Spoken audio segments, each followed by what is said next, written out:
Bom dia, boa tarde, boa noite, boa madrugada. Independente da hora que você está assistindo, seja bem-vindo.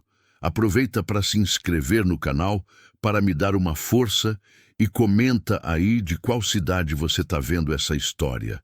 Eu já vi muita coisa na estrada, mas aquela tarde eu nunca consegui esquecer. Sabe aquele momento em que você percebe que uma escolha vai mudar tudo, que não tem volta? Que ou você age ou você vai carregar aquilo para o resto da vida?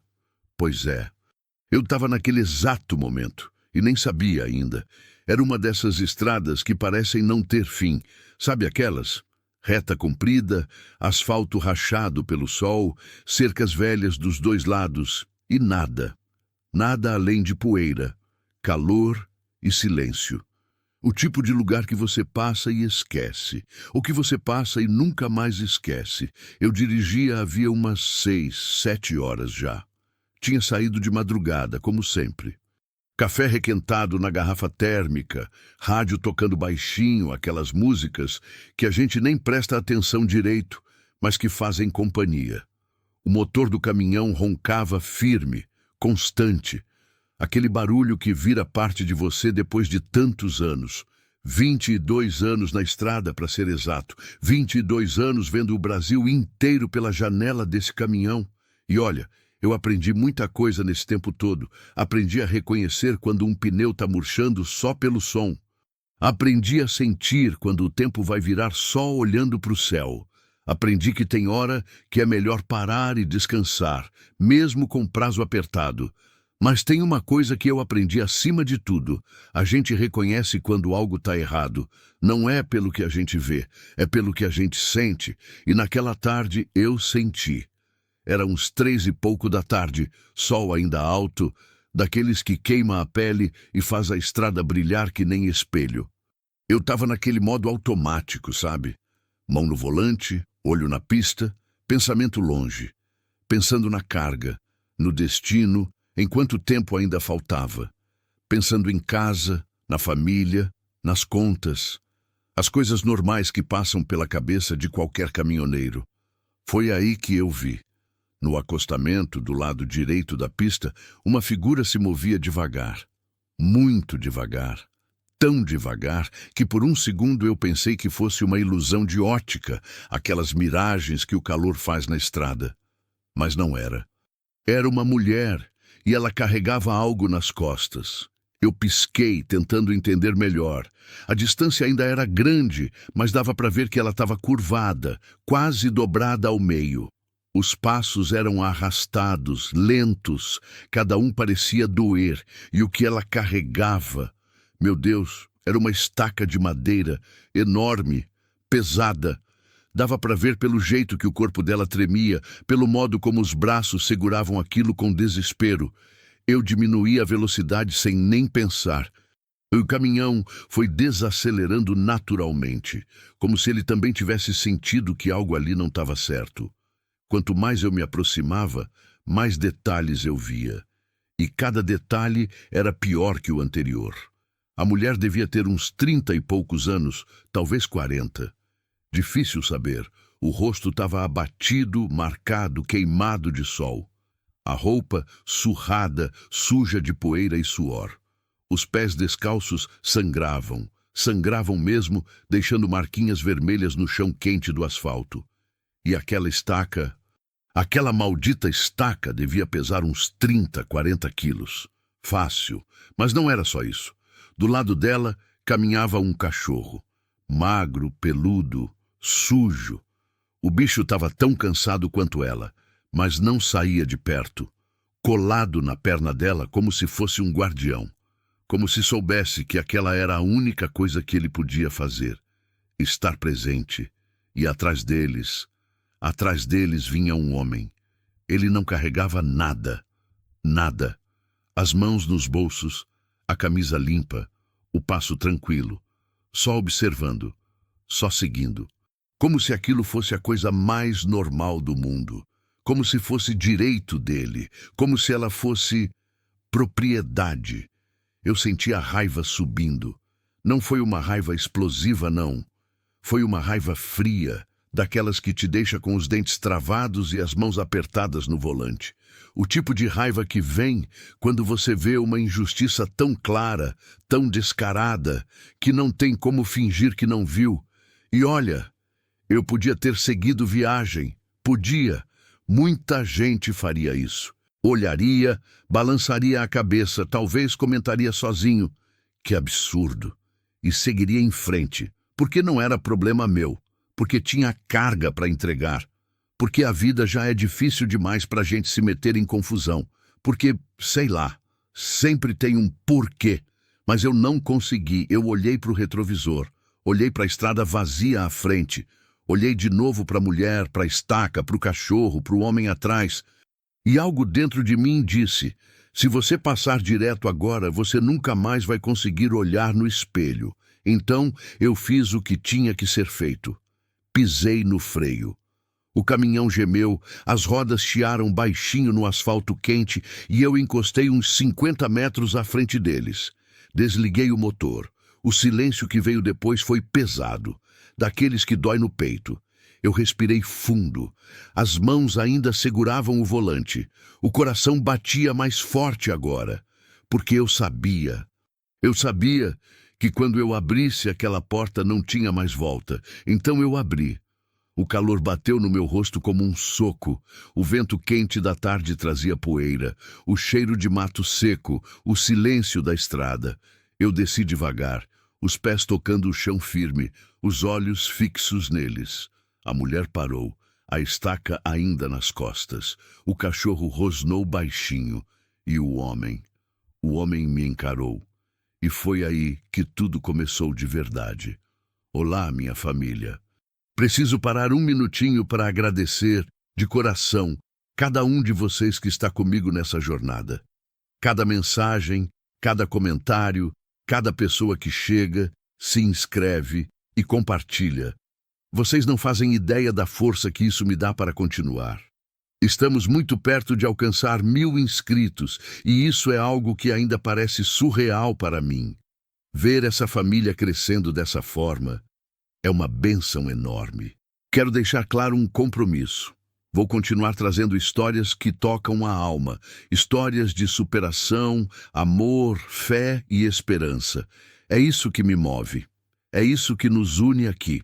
Se você está assistindo agora e ainda não faz parte da família, clica no botão de inscrever-se e ativa o sininho.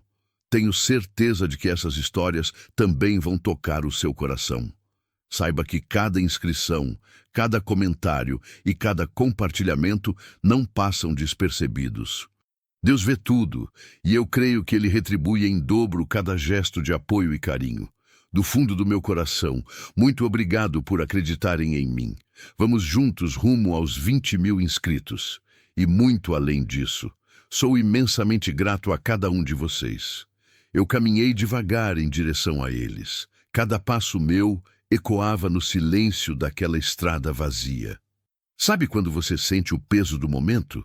Quando cada segundo parece durar uma eternidade? Era exatamente isso.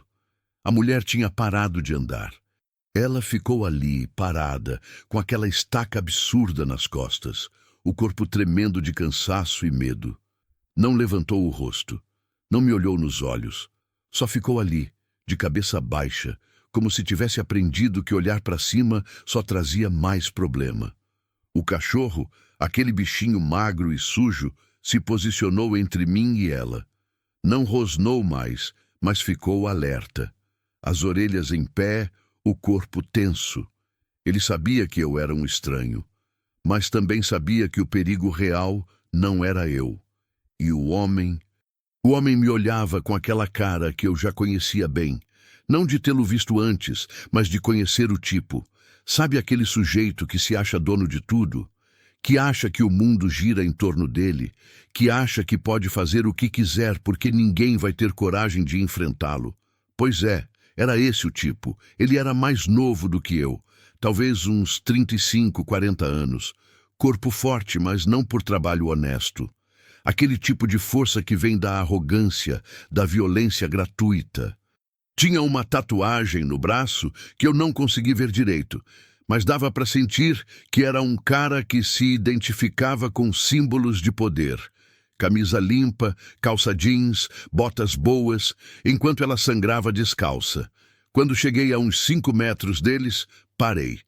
Olhei primeiro para ela, depois para o cachorro, depois para a estaca, e só então olhei para ele.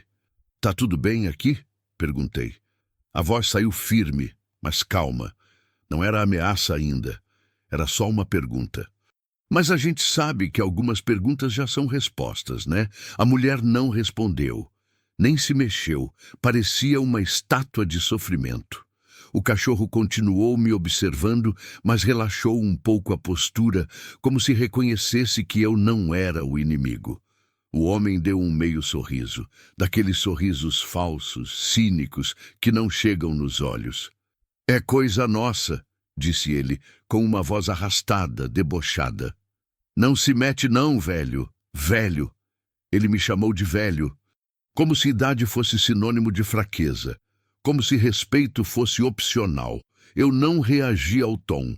Já aprendi que homem que precisa gritar ou ofender para se impor é homem que não tem nada de verdade dentro dele. Então, eu só respirei fundo e olhei de novo para a mulher. As mãos dela estavam marcadas, marcadas mesmo. Não era de hoje aquilo. Tinha calos antigos, feridas abertas, pele rachada. E os braços tremiam tanto que eu não sei como ela ainda conseguia segurar aquela estaca. Foi aí que eu percebi outra coisa. Ela tinha marcas no pescoço. Roxas, recentes, marcas de dedos. Meu estômago revirou. "Tira isso das costas dela", falei. Não foi pedido, foi ordem. A voz saiu mais grossa dessa vez, mais séria. O homem largou o sorriso falso. O rosto fechou. Ele deu um passo à frente, invadindo meu espaço, tentando me intimidar com o tamanho, com a postura, com a presença. "Você não sabe com quem está mexendo", ele disse, agora sem nenhum traço de cordialidade. A voz baixa, ameaçadora. O tipo de voz que ele devia usar para controlar ela, para fazer ela obedecer sem precisar encostar a mão. Eu segurei o olhar dele, não desviei, não recuei. Porque eu sabia uma coisa que ele não sabia. Eu não tinha medo dele. E talvez fosse a primeira vez na vida dele que alguém não tinha medo dele. "Eu sei exatamente com quem eu estou mexendo", respondi, e a minha voz saiu ainda mais firme. "Tô mexendo com alguém que está fazendo uma mulher carregar uma estaca de 40 quilos no sol enquanto ele passeia de mãos nos bolsos. Tô mexendo com alguém que acha que isso é normal, que acha que tem esse direito." O queixo dele travou. Vi a mandíbula se contrair. As mãos que estavam nos bolsos agora estavam fechadas em punhos. Ele estava medindo, calculando, tentando decidir se valia a pena partir para cima de mim.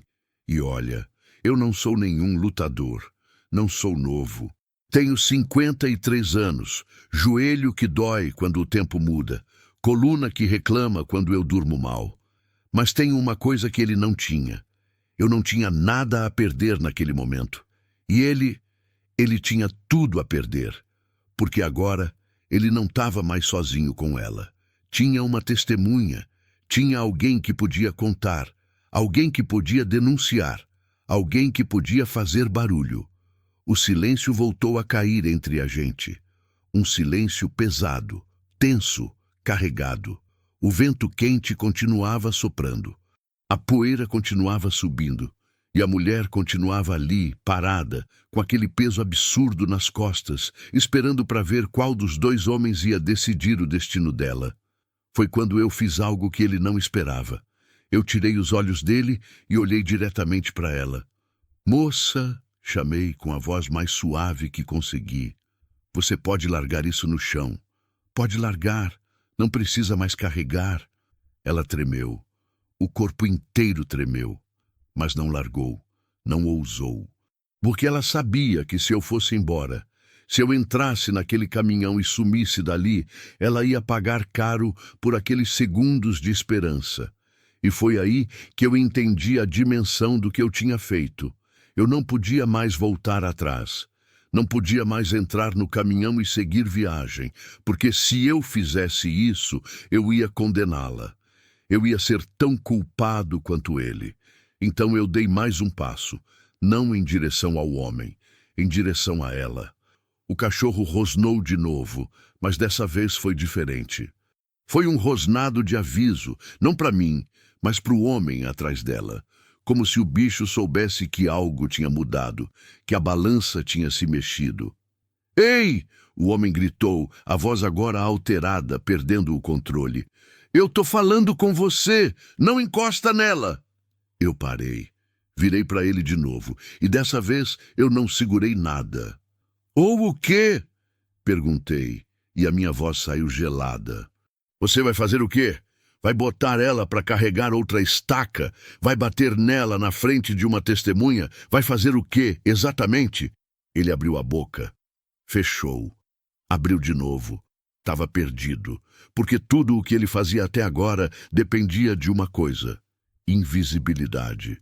Ninguém ver, ninguém saber, ninguém se importar. Mas agora tinha alguém vendo. Alguém sabendo, alguém se importando, e isso mudava tudo. Eu aproveitei a hesitação dele e me virei de novo para ela. Cheguei mais perto, devagar, com as mãos abertas, mostrando que eu não era uma ameaça. "Moça, olha para mim", pedi, baixinho. Ela levantou o rosto, devagar, com medo, com vergonha, com cansaço. E quando os olhos dela encontraram os meus, eu vi tudo. Vi anos de dor, de humilhação, de desespero silencioso. Vi uma mulher que tinha esquecido o que era ser tratada como gente. "Você não merece isso", falei, e senti a voz falhar um pouco. "Ninguém merece isso. E eu não vou embora sem ter certeza de que você tá bem. Pode largar essa estaca. Eu tô aqui." Os olhos dela se encheram de lágrimas. Lágrimas que não caíram, porque ela estava acostumada a engolir o choro. Mas elas estavam lá, lutando para sair, lutando para serem vistas. E então, devagar, muito devagar, ela começou a dobrar os joelhos. Começou a abaixar. A estaca começou a deslizar das costas dela. "Não!" o homem gritou, dando um passo à frente. Mas eu fui mais rápido. Me coloquei entre ele e ela, e dessa vez eu não precisei dizer nada. Só olhei, só fiquei ali, parado, como uma barreira, como um muro. E ele parou. A estaca caiu no chão com um baque seco, pesado, levantando poeira. O som ecoou na estrada vazia como um grito de liberdade. A mulher desabou. Caiu de joelhos no chão quente, as mãos no asfalto, o corpo tremendo, e finalmente ela chorou. Chorou alto. Chorou anos de silêncio. Chorou tudo o que ela nunca pôde chorar. O cachorro correu até ela e lambeu o rosto dela, como se dissesse: "Eu tô aqui, você não tá sozinha." E eu fiquei ali, de pé, entre ela e o homem que tinha roubado a dignidade dela durante tanto tempo. Mas a história ainda não tinha acabado, porque agora ele tinha que decidir. Ia embora ou ia tentar me enfrentar? E eu já sabia que, qualquer que fosse a escolha dele, eu não ia sair dali sem ela. O tempo pareceu parar naquele momento. A estrada continuava vazia. O sol continuava queimando. O vento continuava trazendo poeira. Mas tudo parecia suspenso, como se o universo inteiro tivesse parado para ver o que ia acontecer ali. A mulher continuava de joelhos no chão, chorando. O cachorro continuava ao lado dela, fiel, protetor. E eu continuava de pé, entre ela e o homem, esperando. Esperando para ver qual seria a próxima jogada dele. Ele me encarava com um ódio que eu podia sentir na pele. Os olhos dele eram duas brasas. A respiração acelerada, o peito subindo e descendo. As mãos ainda fechadas em punhos.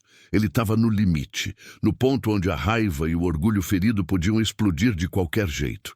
E eu sabia que esse era o momento mais perigoso, porque um homem violento que se sente desafiado é imprevisível, principalmente quando está perdendo o controle, principalmente quando está sendo desafiado na frente da pessoa que ele sempre controlou. Você não sabe o que está fazendo. Ele disse, e a voz saiu trêmula, não de medo, mas de raiva contida. Você não conhece ela, não conhece a história, não conhece nada. Eu respirei fundo antes de responder, porque eu podia sentir que as próximas palavras eram importantes, que elas podiam definir como aquilo ia terminar. Você tem razão, falei mantendo a voz calma, firme. Eu não conheço a história toda, não sei o que trouxe vocês até aqui, não sei o que aconteceu antes, mas eu sei o que eu vi. Vi uma mulher carregando um peso que não era dela. Vi marcas no pescoço dela. Vi sangue nos pés dela. E vi você de mãos nos bolsos, só observando. E isso me diz tudo o que eu preciso saber. Ela é minha mulher. Ele gritou, como se isso justificasse tudo. Como se essas palavras fossem uma autorização para fazer o que quisesse. Eu faço o que eu quero. E ali estava, a verdade nua e crua. A mentalidade que justifica tanta violência, tanta dor, tanto sofrimento silencioso. Ela é minha. Como se mulher fosse objeto. Como se amor fosse propriedade. Como se relacionamento fosse prisão.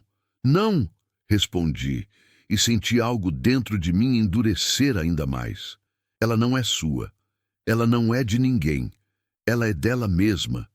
E ninguém tem o direito de fazer isso com outro ser humano. Não importa qual seja a relação. Atrás de mim, eu ouvi o choro dela diminuir um pouco. Não parou, mas diminuiu. Como se aquelas palavras tivessem alcançado um lugar dentro dela que já não recebia palavras boas havia muito tempo. O homem deu mais um passo à frente. Agora, ele estava a menos de 2 metros de mim. Eu podia ver o suor no rosto dele. Podia ver a veia saltada na testa. Podia ver que ele estava a segundos de explodir. Sai da frente, ele ordenou com os dentes cerrados. Última chance, eu não me mexi. Não recuei nem 1 centímetro, porque eu sabia que se eu recuasse agora, tudo estaria perdido. Ele voltaria a ter o controle e ela voltaria a carregar estacas, ou coisa pior. Não, respondi, simples assim. Ele rosnou. Literalmente rosnou como um animal. E avançou. Mas antes que ele chegasse perto de mim, aconteceu algo que nenhum de nós esperava. O cachorro latiu. Um latido alto, forte, feroz, e se jogou na frente do homem, mostrando os dentes, o pelo todo arrepiado, o corpo pequeno, mas cheio de coragem. Aquele bichinho magro, que mal tinha força para andar, encontrou força para proteger. O homem parou na hora. Olhou para o cachorro com surpresa e raiva. Ah, sai, vira-lata, desgraçado! Ele gritou, levantando a perna para chutar o animal. E foi aí que eu me movi. Rápido, segurei o braço dele antes que o pé dele acertasse o cachorro. Segurei com força, com toda a força que 22 anos carregando peso no caminhão me deram. Não, falei olhando direto nos olhos dele. Já chega. Ele tentou se soltar, puxou o braço com violência, mas eu segurei firme. E pela primeira vez desde que aquilo começou, eu vi medo nos olhos dele. Medo real. Porque ele percebeu que eu não ia ceder, que ele não tinha mais controle ali. Me solta! Ele gritou. Me solta, ou você o quê? Interrompi e minha voz saiu baixa, perigosa. Você vai fazer o quê? Chamar a polícia? Contar para eles que você estava fazendo sua mulher carregar uma estaca de 40 quilos no sol? Que você tem marcado o pescoço dela? Que você ia chutar um cachorro na minha frente? É isso que você quer? Silêncio. O rosto dele ficou vermelho. As veias do pescoço saltaram, mas ele não respondeu, porque não tinha resposta, porque ele sabia que qualquer coisa que ele fizesse agora só ia piorar a situação dele. Eu soltei o braço dele, mas não saí da frente. Você tem 2 escolhas agora. Falei, e cada palavra saiu pesada, definitiva. Primeira, você vai embora. Sozinho, e não volta. Não procura ela, não ameaça, não persegue. Só vai embora e deixa ela em paz. Segunda escolha, você continua aqui, e eu pego o celular e ligo para a polícia. Conto tudo que eu vi, tiro foto da estaca, das marcas nela, e deixo que eles decidam o que fazer com você." Os olhos dele se arregalaram. Ele olhou para mim, depois para ela, depois para o caminhão, calculando, medindo, tentando encontrar uma saída. Mas não tinha saída, e no fundo ele sabia disso. "Sua escolha", repeti, "e você tem 10 segundos para decidir." Eu comecei a contar mentalmente. 1, 2, 3, o coração batendo forte, as mãos suando, porque eu não sabia o que ele ia fazer. Não sabia se ele ia surtar, se ia tentar me agredir, se ia tentar pegar ela à força. 4, 5, 6. Ele continuava me encarando, o ódio puro estampado no rosto. 7, 8. Ele olhou para ela uma última vez, e no olhar dele tinha algo que me fez sentir um frio na espinha. Não era amor, não era arrependimento, era posse, era raiva de ter perdido o controle. 9. E então, antes que eu chegasse no 10, ele cuspiu no chão, virou as costas e começou a andar. Não correu, não saiu desesperado.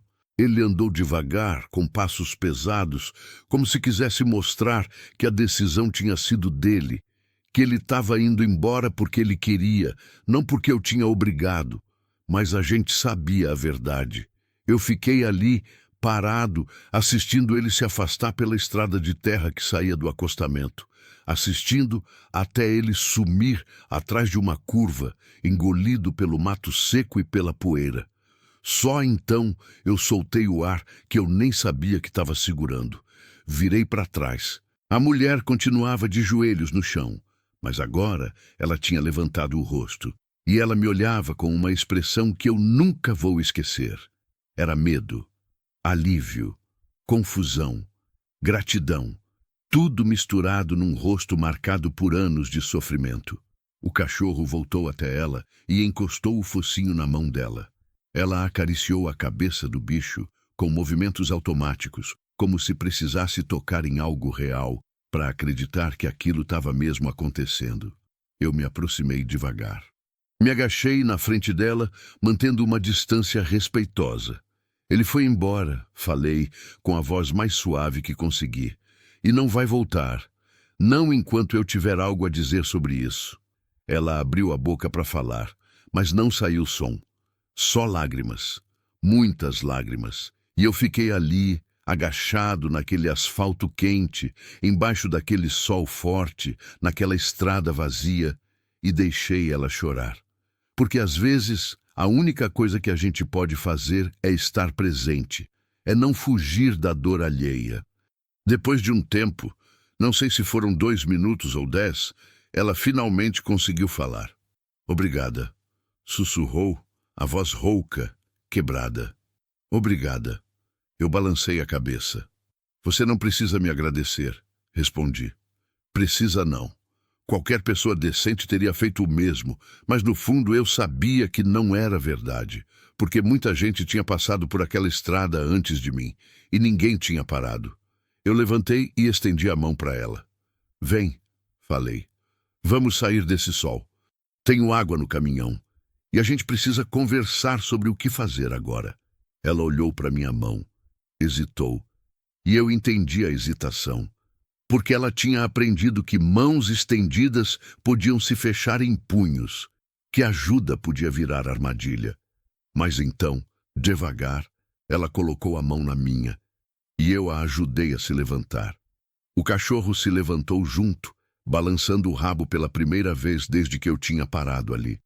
E os 3, ela, eu e aquele cachorro, caminhamos em direção ao caminhão, deixando aquela estaca maldita caída no acostamento, junto com todo o peso que ela não precisava mais carregar. Mas a jornada estava só começando. Porque tirar alguém de uma situação dessas é uma coisa. Ajudar a pessoa a reconstruir a vida é outra completamente diferente. A sombra do caminhão era como um oásis no meio daquele deserto de asfalto. Quando a gente chegou perto da cabine, eu abri a porta do lado do passageiro e peguei a garrafa térmica que estava no porta-objetos. Ainda tinha água fresca. Não muito, mas o suficiente. "Toma", ofereci, estendendo a garrafa para ela. Bebe devagar. Ela pegou com as duas mãos, como se aquela garrafa fosse a coisa mais preciosa do mundo. E talvez fosse naquele momento. As mãos tremiam tanto que eu precisei segurar junto com ela para levar até a boca. Ela bebeu. Bebeu muito. Água escorria pelo canto da boca, molhando o pescoço, mas ela não parava. Devagar, repeti com cuidado. Devagar, senão passa mal. Ela parou, respirou fundo e me devolveu a garrafa. Os olhos ainda estavam vermelhos de tanto chorar, mas agora tinha algo diferente neles. Uma pequena fagulha, talvez esperança, talvez só alívio de ainda estar viva. O cachorro choramingou aos pés dela. Ela olhou para baixo, para o bichinho, e um sorriso triste apareceu no canto da boca dela. Ele também está com sede, disse ela, a primeira frase completa que eu ouvi da voz dela. Eu peguei uma tigela velha que eu usava às vezes para lavar peça do caminhão, enxaguei com um pouco de água e despejei o resto da garrafa ali. Coloquei no chão. O cachorro bebeu com desespero, como se não bebesse água limpa havia dias. Provavelmente não bebia mesmo. Enquanto o bicho bebia, eu peguei uma toalha que estava no banco, daquelas que a gente usa para secar o rosto depois de lavar. Não era muito, mas era limpa. Ofereci para ela. Para limpar o rosto, falei, se quiser. Ela pegou a toalha e pressionou contra o rosto. Ficou assim por alguns segundos, como se quisesse esconder, como se quisesse desaparecer. Quando tirou, o rosto estava mais limpo, mas as marcas continuavam. As marcas que não saem com água. As marcas da alma. Eu encostei na lateral do caminhão, cruzei os braços e esperei. Não ia pressionar, não ia fazer perguntas. Ia deixar ela decidir o que queria falar, se é que queria falar alguma coisa. O silêncio durou alguns minutos. Só o vento, só a respiração dela normalizando, só o barulho do cachorro lambendo as últimas gotas de água da tigela. Até que ela falou. Eu não sei nem por onde começar, disse a voz fraca, cansada. Não sei nem como agradecer o que você fez. Não sei nada. Você não precisa agradecer, repeti. E não precisa falar nada se não quiser. Mas se quiser falar, eu tô aqui para ouvir. Ela olhou para a estrada, para o ponto onde o homem tinha desaparecido, e eu vi o medo voltar aos olhos dela. Ele vai voltar, sussurrou. Eu sei que ele vai voltar. Ele sempre volta. Não dessa vez, falei com firmeza. Não enquanto eu tiver algo a dizer. E a gente vai dar um jeito de garantir que ele não volte nunca mais. Ela balançou a cabeça, não em concordância, mas em descrença. Como quem já ouviu promessas demais, que nunca foram cumpridas. Você não conhece ele, disse ela. Você não sabe do que ele é capaz. Talvez não, admiti. Mas eu sei do que eu sou capaz. E eu sei que você não vai voltar para essa vida. Não se depender de mim. Ela me olhou então. Olhou de verdade. Como se estivesse tentando entender quem era aquele estranho que tinha parado numa estrada perdida para ajudar alguém que ele nem conhecia. Por quê? Perguntou ela. E a pergunta saiu tão carregada de dor que eu senti no peito. Por que você parou? Tanta gente passou, tanta gente viu e ninguém parou. Por que você parou? Eu respirei fundo. Era uma boa pergunta. Uma pergunta que eu mesmo tinha me feito enquanto caminhava até eles. Porque eu não consegui não parar, respondi honesto. Porque eu vi você carregando aquele peso e eu pensei, se eu passar direto agora, eu nunca mais vou conseguir me olhar no espelho. Eu já vi muita coisa na estrada, muita mesmo. Já vi injustiça, já vi desgraça, já vi gente passando necessidade e nem sempre eu pude ajudar.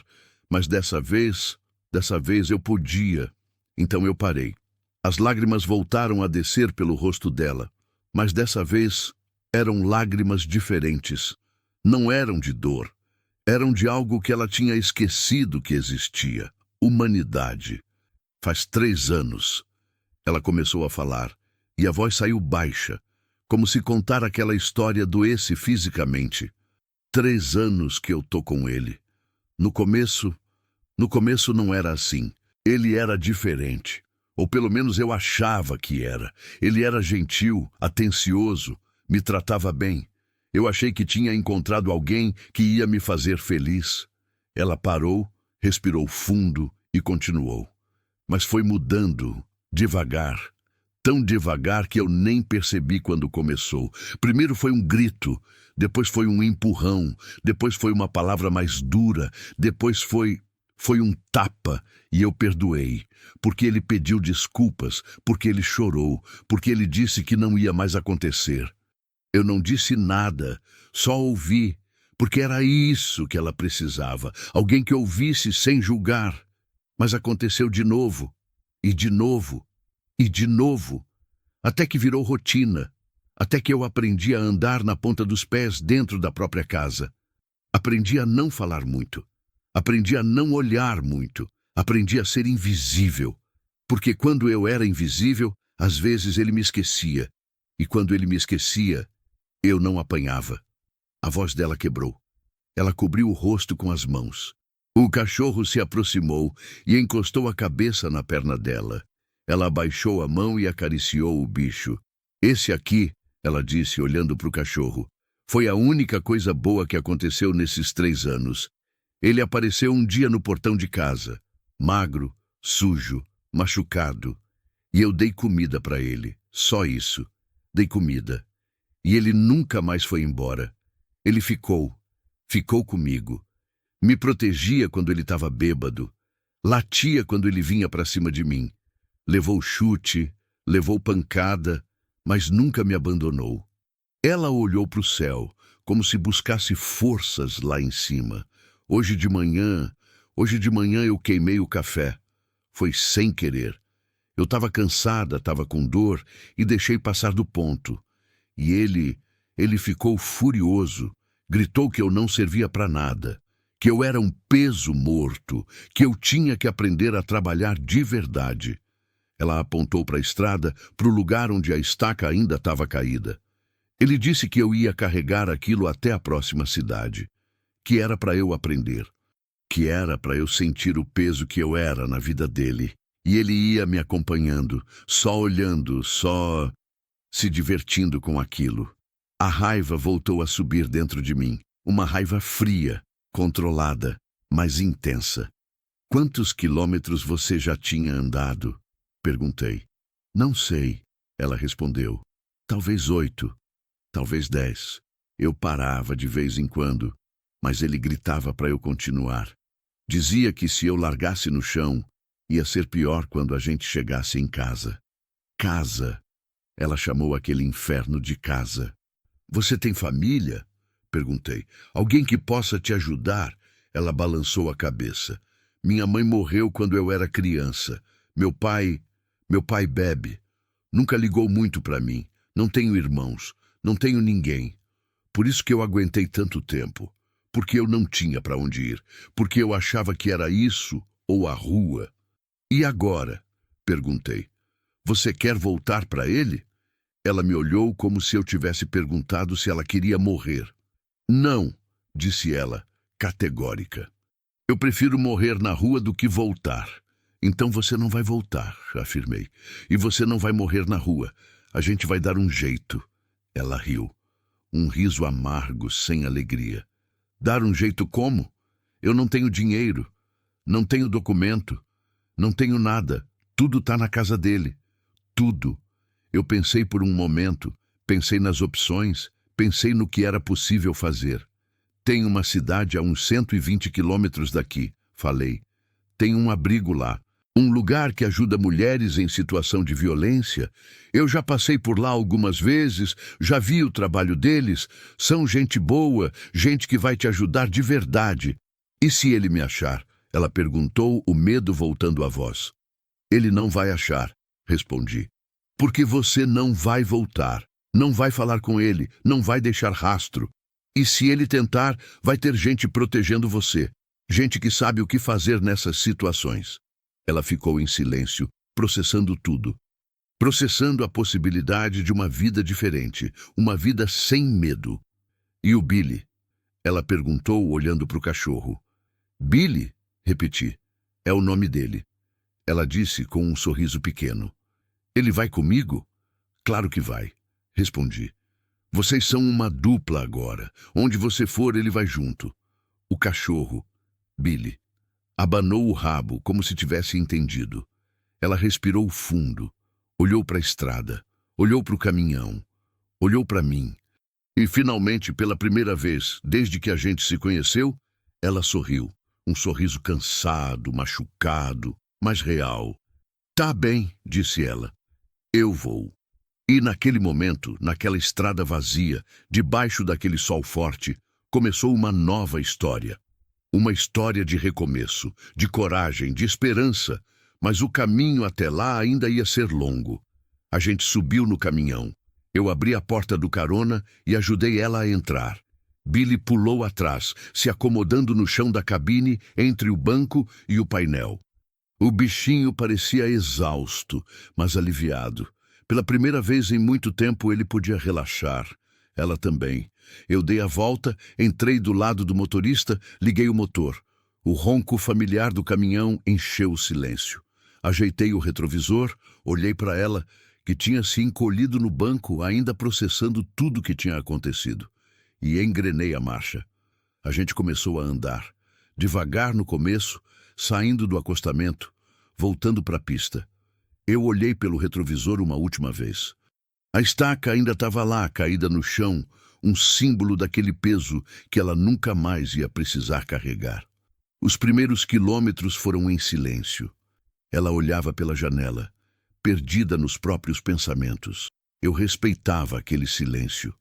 Sabia que ela estava reorganizando a vida inteira dentro da cabeça, tentando entender o que tinha acabado de acontecer, tentando acreditar que aquilo era real. Billy dormiu quase na hora. O corpinho magro relaxado no chão, a respiração suave. Ele sabia que estava seguro agora. Depois de uns 20 minutos de estrada, ela finalmente falou. Eu não sei nem o seu nome, disse ela, a voz ainda fraca, mas mais calma. Jonas, respondi. Meu nome é Jonas. Jonas, ela repetiu, como se estivesse testando o nome na língua. Eu sou Ana, Ana. Finalmente ela tinha um nome, deixava de ser só a mulher da estrada e passava a ser uma pessoa. Ana. Prazer, Ana, falei, e pela primeira vez naquela tarde toda eu sorri. Ela sorriu de volta, um sorriso tímido, mas verdadeiro. Prazer seu, Jonas. Obrigada por tudo. Para de agradecer. Pedi, mas sem rispidez. Você já agradeceu umas 5 vezes. Não precisa mais. Ela riu. Um riso baixinho, meio engasgado, mas era um riso. E eu percebi que provavelmente ela não ria havia muito tempo. A gente continuou andando. A estrada se estendia à frente, reta e interminável. O sol começava a descer no horizonte, pintando o céu de laranja e rosa. Era bonito. Daqueles pores do sol que a gente só vê na estrada, longe da cidade, longe da poluição. É bonito, Ana comentou olhando pela janela. É, concordei. A estrada tem dessas coisas. Tem dias que é só solidão e cansaço. Mas tem dias que você vê uma coisa dessas e lembra por que você escolheu essa vida. Faz quanto tempo que você é caminhoneiro? Ela perguntou. 22 anos, respondi. Comecei novo, tinha uns 30 anos. Precisava de trabalho, precisava de dinheiro, e um conhecido me ofereceu uma carona numa viagem. Eu me apaixonei pela estrada, pela liberdade, pela sensação de estar sempre indo para algum lugar. Você tem família? Ela perguntou, e eu percebi que ela estava tentando me conhecer, tentando entender quem era o homem que tinha salvado a vida dela. Tenho, respondi. Tenho esposa, 2 filhos. Já são grandes agora. Um está na faculdade, o outro trabalha numa oficina. Minha esposa é professora. Sempre foi paciente comigo com as viagens, com a distância. Nem toda mulher aguenta ser casada com um caminhoneiro. Eles sabem, ela perguntou. Sabem o que você fez hoje? Eu pensei na pergunta. Pensei na minha esposa, nos meus filhos. Pensei em como eles reagiriam se soubessem. Ainda não, respondi. Mas vão saber. E eu sei o que eles vão dizer. Vão dizer que eu fiz a coisa certa. Porque foi assim que eu criei eles. Para não passar direto quando alguém precisa de ajuda. Ana ficou em silêncio por um momento. Depois falou baixinho. Eu queria ter tido um pai como você. Aquela frase me acertou no peito. Acertou forte. Porque eu percebi o quanto de dor estava resumida naquelas poucas palavras. O quanto de abandono. O quanto de solidão. Você merecia, falei com a voz embargada. Toda criança merece. A gente continuou conversando. Aos poucos, ela foi se abrindo mais. Contou sobre a infância difícil, sobre a mãe que morreu cedo, sobre o pai ausente, afogado em bebida e amargura, sobre como ela tinha saído de casa cedo, tentando construir uma vida melhor, sobre como tinha conhecido aquele homem e como, no desespero de não estar sozinha, tinha ignorado os sinais. Os sinais que sempre estão lá, mas que a gente escolhe não ver quando está com medo da solidão. Eu ouvi tudo. Cada palavra, cada pausa, cada silêncio carregado. E quanto mais ela falava, mais eu entendia que aquela história não era só dela. Era a história de milhares de mulheres. Milhões, talvez. Mulheres que vivem presas em relacionamentos violentos porque não veem saída, porque não têm para onde ir, porque a sociedade ensinou que é melhor aguentar do que ficar sozinha. Quando o sol finalmente se pôs completamente e a noite tomou conta da estrada, a gente já tinha percorrido quase 80 quilômetros. Ana tinha parado de falar e tinha adormecido, a cabeça encostada na janela, a respiração profunda. Billy continuava dormindo no chão. Eu dirigi em silêncio, sozinho com meus pensamentos, pensando em tudo o que tinha acontecido. Pensando em como um dia comum tinha se transformado em algo tão intenso. Pensando em quantas vezes eu tinha passado por situações parecidas e não tinha parado. Não porque eu fosse má pessoa, mas porque a gente se acostuma. A gente se acostuma a ver injustiça e seguir em frente. A gente se acostuma a pensar, não é problema meu. Mas hoje tinha sido diferente.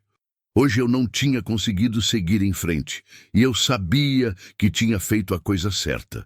Umas 2 horas depois, a gente chegou na cidade. Não era grande, daquelas cidades de interior, com ruas calmas, comércio pequeno, gente simples, mas tinha o abrigo. Eu conhecia o endereço de memória, porque já tinha passado por ali outras vezes, levando doações, conversando com as pessoas que trabalhavam lá. Parei o caminhão em frente ao portão. Era uma casa grande, antiga, pintada de amarelo claro. Tinha luz acesa nas janelas, sinal de que tinha gente acordada. Toquei de leve no ombro da Ana. Ela acordou assustada, o corpo tenso, os olhos arregalados. Levou alguns segundos para lembrar onde estava. Quando lembrou, relaxou. A gente chegou, falei suave. É aqui. Ela olhou pela janela, olhou para casa. Olhou para mim. E agora? Perguntou. E eu vi o medo voltar aos olhos dela. Agora a gente desce, toca a campainha e eu te apresento para as pessoas que trabalham aqui. Elas vão te acolher. Vão te dar um lugar para dormir, comida, roupa limpa. Vão te ajudar a conseguir seus documentos de volta. Vão te ajudar a recomeçar. E você não vai estar sozinha. Tem outras mulheres aqui. Mulheres que passaram pelo que você passou. E todas elas sobreviveram. Todas elas recomeçaram. Ana respirou fundo, olhou para Billy, que tinha acordado, e olhava para ela com aqueles olhos fiéis. E você? Ela perguntou. Você vai embora? Eu preciso entregar a carga, respondi. Mas eu volto. Em 3, 4 dias, eu passo por aqui de novo. E vou te visitar. Quero saber como você está. Quero ver você bem. Ela assentiu, os olhos marejados de novo. Promete? Perguntou com a voz de criança. Prometo, respondi. E era uma promessa que eu pretendia cumprir. A gente desceu do caminhão. Eu segurei o portão enquanto Ana e Billy passavam. A gente caminhou até a porta da frente. Eu toquei a campainha. Alguns segundos depois, uma mulher abriu a porta. Devia ter uns 50 anos, cabelos grisalhos presos num coque, óculos de leitura pendurados no pescoço. Ela olhou para mim, depois para Ana, depois para o cachorro. E o rosto dela mudou. Mudou daquela expressão de quem é para uma expressão de compreensão profunda. Ela sabia. Com um olhar só, ela já sabia. Boa noite, cumprimentei. Meu nome é Jonas. Sou caminhoneiro. Eu encontrei essa moça na estrada. Ela precisa de ajuda. A mulher assentiu. Não fez perguntas. Não pediu explicações. Só abriu a porta completamente e fez um gesto de boas-vindas. Entre, querida, disse ela olhando para Ana com uma gentileza que fazia a gente querer chorar. Você está segura agora. Pode entrar. Você e seu cachorrinho. Ana olhou para mim uma última vez. Os olhos cheios de lágrimas, mas também de gratidão, de esperança, de algo que ela tinha esquecido que existia. Futuro. Obrigada, Jonas, disse ela pela última vez. Obrigada por me dar uma chance. Eu sorri. Um sorriso cansado, emocionado. Você sempre teve essa chance, Ana. Você só precisava de alguém para lembrar você disso. Ela entrou. Billy entrou junto. A mulher colocou a mão no ombro dela, num gesto maternal, protetor, e a porta se fechou. Eu fiquei ali, parado na calçada, olhando para aquela porta fechada, olhando para aquela casa amarela, sentindo um peso sair dos meus ombros, um peso que eu nem sabia que estava carregando. Voltei para o caminhão, subi na cabine, liguei o motor. E antes de sair, eu olhei uma última vez para aquela casa, e eu sabia que dentro dali uma mulher estava começando uma nova vida. Uma vida sem estacas, uma vida sem medo, uma vida dela. 3 meses depois, eu passei por aquela cidade de novo. Fiz questão de passar. Parei no abrigo, toquei a campainha. A mesma mulher atendeu. Ela me reconheceu na hora e sorriu. Jonas, disse ela, que bom te ver de novo. Oi. Cumprimentei. Eu vim ver como a Ana tá. A mulher sorriu ainda mais. Ela tá trabalhando, disse. Conseguiu um emprego numa lanchonete aqui perto e alugou um quartinho pequeno, mas é dela. Dela e do Billy. O peito encheu de orgulho, de alegria. Ela tá aqui? Perguntei. Não, tá no trabalho. Mas eu posso dar o endereço da lanchonete se você quiser visitá-la. Eu fui. Claro que fui. A lanchonete era simples, daquelas de beira de estrada, mas era limpa, organizada, cheirosa. E atrás do balcão, sorrindo para um cliente, estava ela, Ana. O rosto ainda tinha marcas, sempre teria, mas agora tinha algo novo, tinha luz, tinha vida, tinha esperança. Quando ela me viu, o sorriso ficou ainda maior. Ela pediu licença para o cliente e veio até mim. Jonas, disse ela, e nos abraçamos. Um abraço apertado, daqueles que dizem tudo sem precisar de palavras. Como você tá? Perguntei quando a gente se separou. Eu tô bem, respondeu ela. E eu vi que era verdade. Eu tô trabalhando. Tenho um lugar para morar. Billy tá comigo. E eu tô aprendendo a viver de novo. Sem medo. Debaixo da mesa, Billy dormia tranquilo. Gordinho agora. Saudável. Feliz. A gente conversou por alguns minutos. Ela me contou sobre o trabalho, sobre os planos, sobre como ela estava fazendo terapia no abrigo, sobre como ela estava aprendendo a confiar de novo nas pessoas, na vida, em si mesma. Quando eu saí dali, já era noite. Eu entrei no caminhão, liguei o motor e fiquei ali por um momento, só pensando. Pensando em como um simples gesto pode mudar uma vida. Em como parar pode ser mais importante do que seguir. Em como a indiferença mata tanto quanto a violência. E eu pensei em todas as outras Anas que existem por aí, carregando estacas, sangrando em silêncio, esperando que alguém pare, que alguém veja, que alguém se importe. E eu decidi que da próxima vez que eu visse uma injustiça na estrada, ou em qualquer lugar, eu ia parar. Sempre. Porque se a gente não para, quem vai parar? Se a gente não se importa, quem vai se importar? A estrada continuou. Ela sempre continua. Mas duas vidas tinham mudado naquele dia. A dela, que foi salva, e a minha, que entendeu o verdadeiro significado de ser humano. Não é sobre ser herói. Nunca foi. É sobre não fingir que não é com a gente. É sobre não passar direto. É sobre parar o caminhão e a própria indiferença quando alguém precisa. Porque, no fim das contas, a gente não é medido pelo que conquista.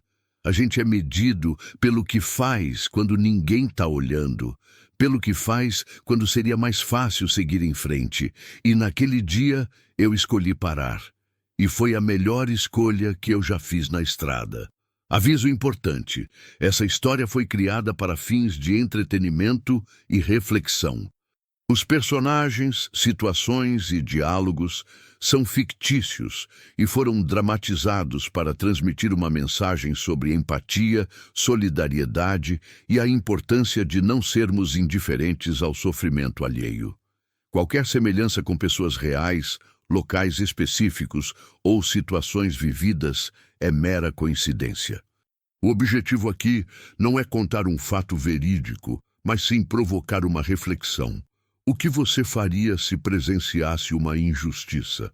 Você pararia ou seguiria em frente? E você? Você teria parado? Você já parou por alguém?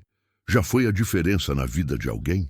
Comenta aí embaixo o que você pensa sobre isso, e se você conhece alguém que precisa de ajuda, não finge que não vê. Para. Se importa.